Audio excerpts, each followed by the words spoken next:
창문 커튼 사이로 부드러운 햇살이 스며들고 박서진의 아파트 바닥 위로 은은한 빛이 드문드문 떨어지는 어느 나른한 오후였습니다. 거실은 주인의 평소 스타일대로 모든 것이 깔끔하게 정돈되어 있었습니다. 그는 바로 박씨 집안의 진지한 첫째 오빠입니다. 하지만 평소의 고요함과는 대조적으로 그날은 여동생 박효정의 사소해 보였지만 결코 사소하지 않은 행동 하나 때문에 한낮에 작은 지진들 가져온 날이었습니다. 사건은 바로 살림남새 에피소드 촬영 날 시작되었습니다. 아침 내내 청소하고 요리하고 바닥을 닦고 설거지를 하느라 분주한 시간을 보낸 후 물론 대부분은 서진이 담당했고 효정은 정신적 응원을 맡았습니다. 두 사람은 마침내 점심 휴식 시간을 갖게 되었습니다. 마지막 프라이팬을 닦아 말린 서진은 피곤한 몸을 이끌고 자신의 방 소파에 털썩 주저앉았습니다. 그곳은 오늘처럼 갑작스러운 상황을 제외하고는 좀처럼 누구도 발을 들이게 하지 않은 그만의 공간이었습니다. 오빠, 저 너무 피곤해요. 여기서 잠시 누워도 될까요? 효정은 베개를 든 채 마치 자기 방인 것처럼 서진의 방으로 슬금슬금 들어오며 말했습니다. 서진은 처음에 조금 놀라 효정이 가지런히 정돈된 베개들을 엉망으로 만들까봐 반대하려 했습니다. 하지만 그 역시 너무 피곤했기에 그저 한숨을 쉬며 조용히만 누워있어 라고 중얼거린 뒤 눈을 감고 휴식을 취했습니다. 그리고 모든 일은 그렇게 시작되었습니다. 처음에는 둘 다 각자의 자세로 조용히 누워 있었습니다. 서진은 마치 전국 주부 슈퍼맨 대회에 참가한 것처럼 온종일 일한 후 긴장을 풀기 위해 옆으로 누워 베개를 껴안고 있었습니다. 효정은 긴 다리를 베개 위에 걸친 채 아기 고양이처럼 몸을 웅크리고 무해하고 평화로워 보였습니다. 하지만 약 10분 후 혹은 그보다 더 짧은 시간 안에 폭풍이 몰아치기 시작했습니다. 어째서인지 다마 효정 자신도 이해하지 못했을 것입니다. 잠자는 동안 그녀의 몸이 확장되기 시작했습니다. 그렇습니다. 고요한 여신처럼 가만히 누워있는 것이 아니라 자연스럽고 편안하며 완전히 통제 불가능한 방식으로 수평으로 뻗어나갔습니다. 그녀의 다리는 어느새 서진의 침대 공간으로 국경을 넘었고 그의 몸 위에 올라갔습니다. 처음에는 발가락 하나, 그 다음에는 발 전체, 그리고 종아리 전체가 올라왔습니다. 서진이 막 선잠에 빠져들려던 순간 그는 살과 피부가 있는 살아있는 물체가 자신의 배를 누르는 것을 느꼈습니다. 그는 눈을 번쩍 뜨고 아래를 내려다보았습니다. 물론 그가 본 것은 하얗고 너름장처럼 차가운 여동생의 다리가 마치 풀과 나무처럼 자연스럽게 그의 몸 위에 올려져 있는 모습이었습니다.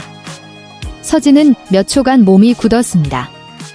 그는 놀란 마음, 충격 때문에 감히 움직이지 못했습니다. 이게 뭐지? 왜 이게 여기에 있지? 누가 허락했지? 수많은 질문이 머릿속에 떠올랐지만 어떻게 해야 할지 생각하기도 전에 효정이 살짝 몸을 뒤척이며 자세를 바꾸는 바람에 그 다리가 그의 허벅지로 미끄러졌습니다. 서진의 낮잠에 대한 모든 희망은 공식적으로 연기처럼 사라졌습니다. 효정아, 그는 그녀를 완전히 깨우지 않으면서도 절망감을 표현하기에 충분한 목소리로 속삭였습니다. 그에 대한 대답으로 효정은 그저 흠소리를 내며 베개의 얼굴을 더 깊이 파묻고 서진을 울어야 할지 웃어야 할지 모르게 만드는 잠꼬대를 했습니다. 내 이불 다 가져가지 마. 서진은 누구의 이불도 가져가지 않았습니다. 그는 그저 자고 싶었을 뿐입니다. 하지만 내 여동생이라는 이름의 생명체가 침대를 침범하고 마치 자기 영토인 양 다리를 올리고 잠꼬대까지 하는데 어떻게 잠을 잘 수 있겠습니까? 절대적인 인내심으로 5분을 더 누워있던 서진은 마침내 몸을 일으켜 마치 폭탄을 해체하듯 조심스럽게 효정의 다리를 하나하나 자신의 몸에서 치웠습니다. 그는 그녀가 깨서 소란을 피울까 봐 감히 세게 당기지 못했습니다. 하지만 그가 그녀의 마지막 발을 매트리스에 내려놓자마자 효정은 즉시 눈을 뜨고 멍하니 그를 쳐다보며 아무렇지 않게 물었습니다. 오빠 앉아요. 서진은 졸음과 무력감으로 반쯤 넋이 나간 눈으로 돌아보았습니다. 누가 잠을 잘 수 있겠니? 왜요? 효정은 여전히 상황 파악을 하지 못했습니다. 그는 자신의 낮잠의 영혼이 영원히 떠나버린 곳, 즉 조금 전까지 그녀의 다리가 있던 자리를 조용히 손가락으로 가리켰습니다. 효정은 그곳을 따라본 후 마치 아주 재미있는 한국 시트콤을 본 것처럼 웃음을 터뜨렸습니다. 세상에, 제가 오빠한테 다리를 올렸어요? 죄송합니다.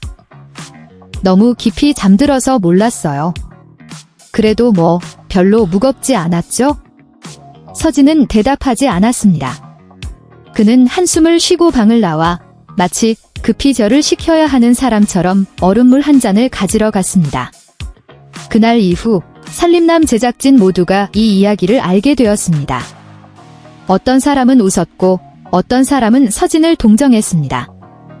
효정은 어딜 가나 활짝 웃으며 서진 오빠는 살아있는 바디필로우라거나 오빠랑 같이 자면 따뜻하고 재미있다고 자랑했습니다.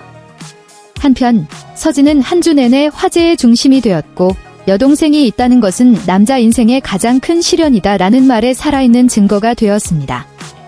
이 이야기는 가족사에도 운명적인 오후의 사건으로 기록되었습니다.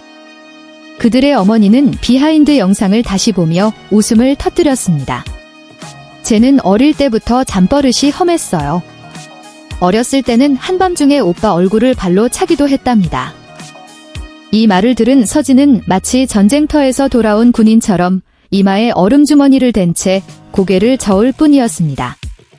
비록 우스꽝스러운 해프닝이었지만 이는 두 남매 사이의 경계가 없을 정도로 친밀한 관계의 한 단면을 보여주었습니다.